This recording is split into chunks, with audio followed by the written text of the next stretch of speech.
Hey everyone, and welcome back to the channel. Today I'm going to be discussing some, what I would like to call realistic or accurate price predictions for revenue distribution and how you might be impacted by holding ILV. And in part 2, which I'm going to release another day, I'm going to talk about that comparison in comparison to the in-game rewards you can earn from playing Illuvium.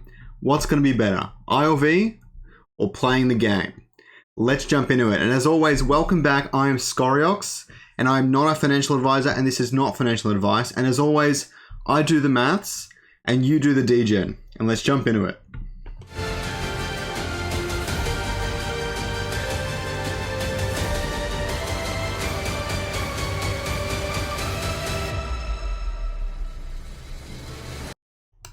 Now, as always, please like and subscribe down below. It helps more people see this content and get into Illuvium and have so much fun while they're doing it. Now, Illuvium is going to be an amazing game, and I know all of you guys know that, but please like, subscribe, and leave a comment so lots of people can see it. It's going to be an awesome game, and I have some super awesome numbers to get into today. Now, the first thing I want to show you is this.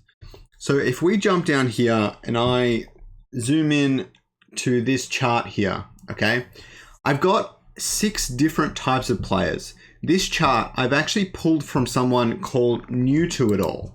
Okay, this is a Polemos member that is on the Discord, and he has described these 6 or 7 major scenarios of the types of players that might be involved with Illuvium. Now, if you want to talk to me about anything like this further, please join the Shiny Shards Guild, because that's where I am most active, and I love helping out lots of people. And if you really want to get my attention, jump in there and have a chat. I always love meeting new people, new fans, whatever, and having great debates as well. So it's going to be awesome. The link is in the description.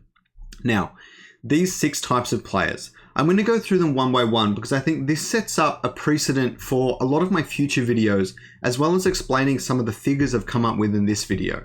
So please bear with me, but this is really important. Firstly, what New to It All is looking at in these figures is he's looking at the amount of new money entering the system, which when you're calculating revenue distribution is what's most important, okay? So you're selling money, you're selling alluvials and things, and you're getting Ethereum, and you are adding new money in. So realistically, some of these higher end $100,000 a year type people could be making money, but it's just worth noting that this will be the amount of new money entering, okay? So let's talk about that for a second. The first one of these is the scholars. Obviously, scholars and managers go hand in hand. The managers are the only ones adding new money into the system, but the scholars are playing the game. So considering how many people might be scholars is very important. Secondly, there are what I would call the free-to-play grinders. Now, they're not adding any money into the system. They're just grinding as hard as they can on free-to-play or whatever, and then they're playing the game with whatever money they might be able to make and things like that. So they're also important, but the reason all these scenarios is important is because New to It All, and I've looked at a lot of the figures and things he's researched, and a lot of it's going to be a little bit hazy, but there is one in particular I want you to look at.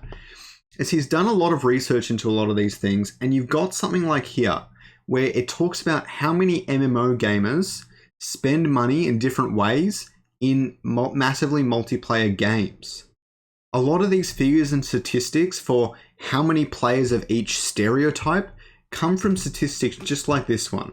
Now, he went through 20 or 30 articles and shared all of them with me, and I had a look at them all. I skimmed some of them, but there's some really interesting data in here. So I definitely trust a lot of this insight quite a bit. I did mess around with the numbers a little bit more to make them even more conservative than they already were, and you'll see those differences soon. But let's jump into the next one. So the third type I'm going to talk about are what I might call the ranked sharks, or he calls them the ranked sharks. And they're kind of like a $30 a year type person, but I kind of moved them into my free-to-play player instead. And I kind of combined a lot of those figures. So number 4 are those that really enjoy the scenery, they enjoy the experience, and they're happy to spend a little bit of money on the game. And New to It All has equated that to $30 a month. Now, how I would discuss this sort of person is a lot of your actually what you might call a casual Clash of Clans player or mobile gamer will actually spend $30 every single month on their favorite mobile game. Okay, not including the money they spend on other mobile games. $30 a month is very, very likely for a lot of people to spend on a in-game purchases. Once this goes to mobile, that percentage will probably be even higher. That being said, there'll be more players in the system, so it kind of balances itself out. The next type of person we're going to look at is number 5, and they like to play $30 per week. Now, I am calling them what are they calling them? The collectors. No, not the collectors.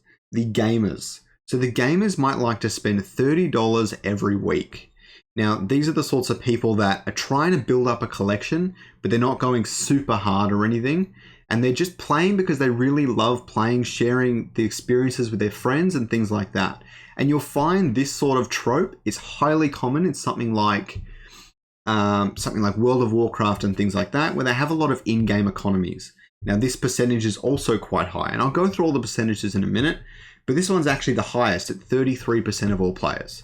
Now, if you don't think that is realistic, take some of this with a grain of salt, but I think we could reach that very easily, especially considering what Axie Infinity has done to the entire ecosystem.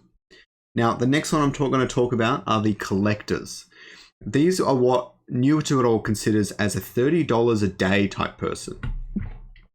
Now, with $30 a day, you might be able to do one gameplay loop.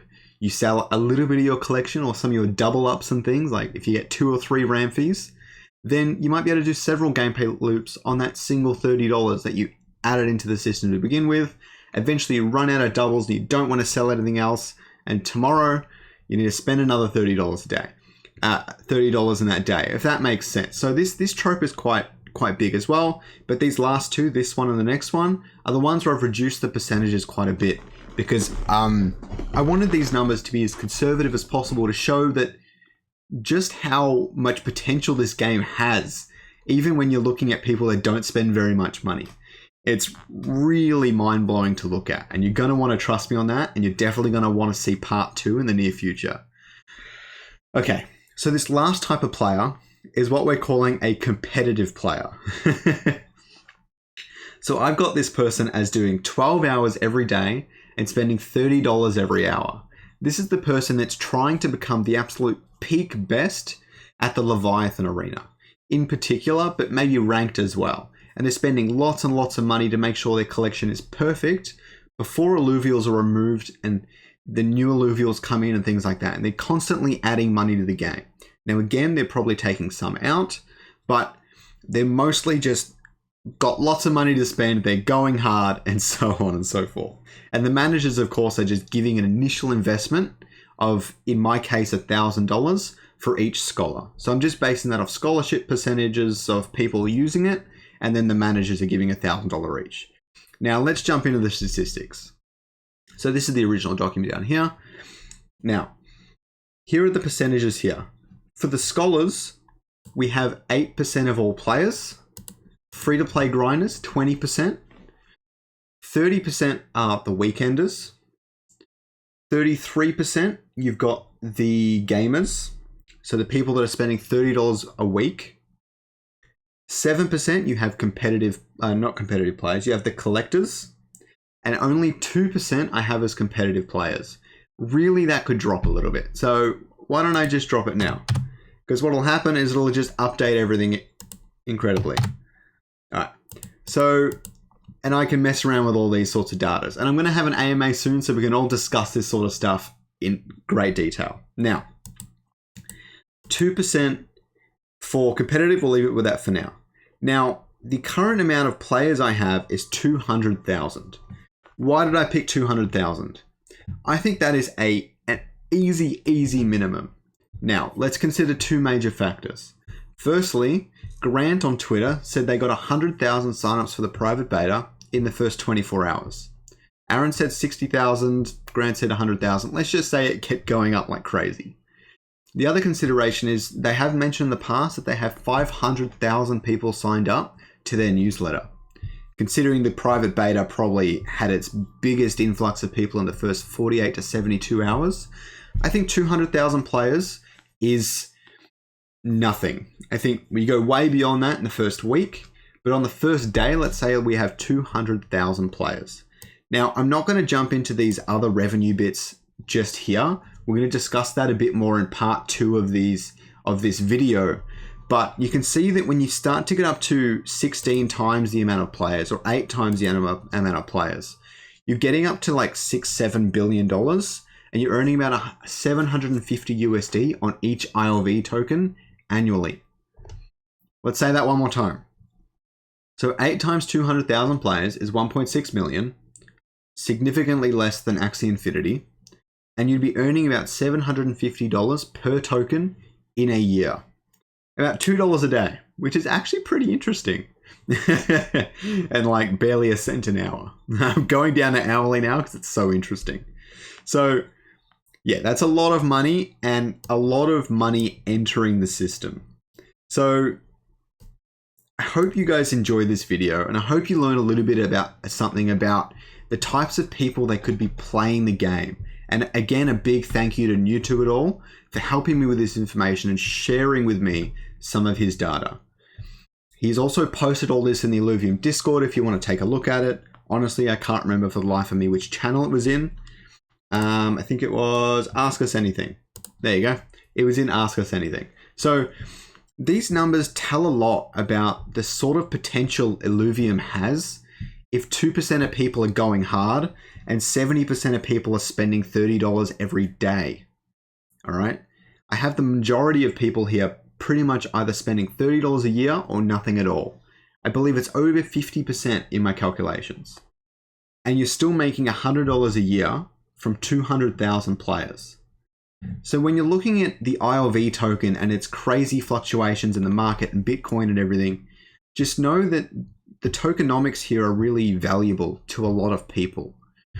And if you see the potential of this game going far, whether it's competitive or otherwise, you're definitely going to want to have some exposure. I'm not saying go out and spend your life savings on the game or on the token or anything like that, but stay in the loop and stay watching the game.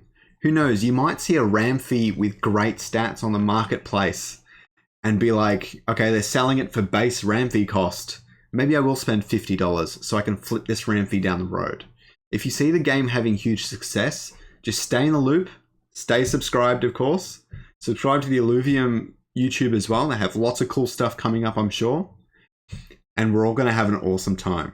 Let's do it. Hey everyone, thanks for watching the video. I hope that you'll watch that next video up in the top right hand corner. Or don't, but I really do appreciate it. Please like and subscribe down below. And I'll catch you all in the next one.